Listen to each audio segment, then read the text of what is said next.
It's come to my attention that there is a version of this game that you can play on a server that's only World of Warcraft vanilla. I thought World of Warcraft is only vanilla until you get past a certain level, but I've been informed that there's a server where you can only play it that way, and it's super hard to level up, and you have to buy ammo still. All of the old ways of WoW are preserved. And I was talking to some coworkers, and they said they didn't know which version they preferred, which is kind of interesting to me that they've been playing since that version, yet they weren't 100% sure that they would prefer the old or new.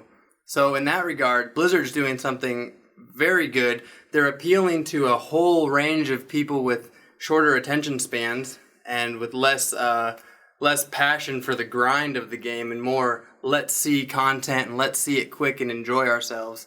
So let me know, have you been playing WoW since it originally came out, or are you like me and you've only been playing since it's been all patched up and kind of mainstreamed? Right now you're going to see episode 58. Please enjoy, and I'll see you again at episode 63.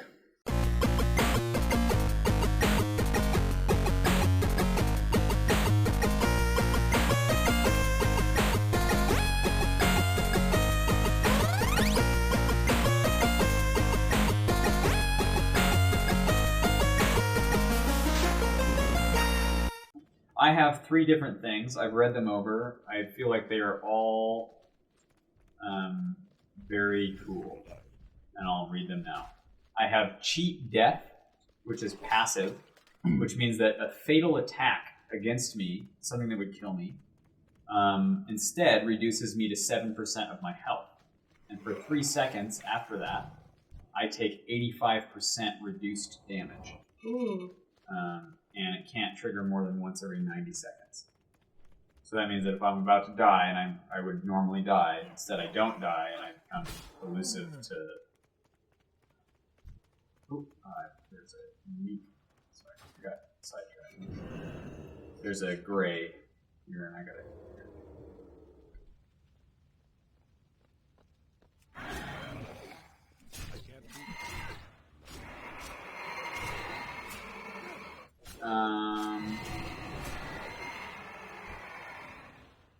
Okay, back to my story. So there's that one. The next one is Leeching Poison. This is a poison that I can apply to my blades, which is something I have already. But this poison lasts for 1 hour and grants me 10% leech, which means that for every 10 damage that I do, I gain 1 health. So if I do 1,000 damage, I gain 100 health. Nice. Which I really like that one. And then elusiveness is that my ability to feint, like juke, I guess. I don't even really know that. Feint I have is that. like an ability that I should have. it would make sense that you would have used. it if you can do the talent. Feint also reduces all damage I take by 30% for 5 seconds. It's between Cheat Death and Leeching Poison. I'm going to keep it all on the left. I've done all left column so far, so I'm going to continue that. I'm going to do Cheat Death. That's nice. All right, that's the one. I've done it. It's also nasty for duels. Yeah. Just when they think they've won. Right. And 85% reduced damage. Yeah. Well, I've got Ring of Frost, which summons a Ring of Frost for 10 seconds at the target location. Enemies entering the ring will become incapacitated for 10 seconds, limit 10 targets. And then there's Ice Ward, which protects a friendly target for 30 seconds. The next 3 melee attacks will trigger a Frost Nova, freezing all enemies within 10 yards for 5 seconds. And then Frostjaw silences and freezes the target in place for 8 seconds. Damage caused may interrupt the effect. I don't like that because I think the damage caused would mess it up every time I try to use it. I'm thinking I want to go with Ice Ward, which is protects somebody for 30 seconds and then keeps triggering Frost Novas.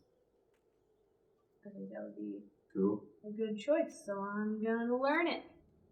Alrighty. You just toss that on me in AoE situations. Yeah, that's what I was thinking.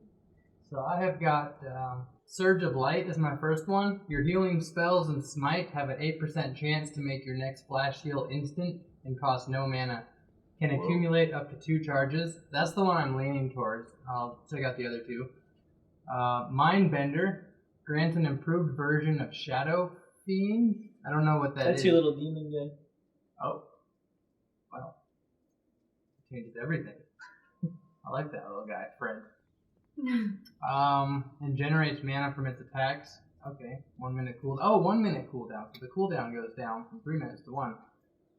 Power Word Solace. Strike an enemy with heavenly power, dealing 417 holy damage and an additional 54 holy damage over 9 seconds. So that's more attacking. Surge of Light's going to be the best for my healing. So I'm going to go with...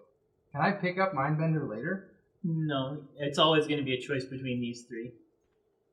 Oh. Well, I feel like my heals have been pretty good when I'm focusing on them. I'm going to improve Fred with Mindbender. Alright. I think that'll also be useful for later in the game when you lose more mana. And it'll regenerate end attack. Yeah. Yeah, I like it. It's another target for enemies, too. Mm-hmm. Alright, going with that one. So Scooter Flute, Redbreaker, if you want to come to Stratholme, we can summon. Moving to Zon. Okay, so my level 45 talents. The first one is Heavy Repercussions. It's a passive. Shield Slam deals 30% additional damage while Shield Block or Shield Charge is active. That might sound like a bunch of jargon, but basically I have this defensive cooldown, Shield Block, which lasts for like 6 seconds. Yeah, so it would just make my Shield Slams deal more damage in that time. My next one is Sudden Death, which is also a passive. My auto attack hits have a chance to make my next execute, costs no initial rage, and be usable on any target regardless of health level. And normally I can only execute something when they only have 20% health remaining, and it does massive damage. And the last one is Unyielding Strikes, which is another passive. Devastate reduces the rage cost of Heroic Strike by 5 for 5 seconds, stacking up to 6 times. Once this effect reaches 6 applications, its duration will no longer refresh. So, basically, one of my abilities that I use a lot will make another one of my abilities free eventually, if I use it enough. But I gotta go with Sudden Death. I really want to execute stuff all the time. I've got Spirit Bond, which is passive. While your pet is active, you and your pet will regenerate 2% of your health every 2 seconds. Whoa. There's also Ironhawk, which is also passive. Reduces all damage taken by 10%. Which is Wow. pretty good. And then there's also Exhilaration, which is not passive, but it's a healing ability. If I use it, it will instantly heal 100% of my pet's health and 30% of mine. Wow. So I think I'll use that, because I don't have any kind of like insta Your heal. damage. Yeah, do it. But Do it. I don't know about the Ironhawk one. Ironhawk sounds awesome. 10% less damage All the time. All the time. But you do normally take damage in bigger chunks as opposed to a little bit. I do. It's all of a sudden Mm-hmm. fires on James because Narby's dead and Nathan's dead. Yeah. Exhilaration. Boom. Cool.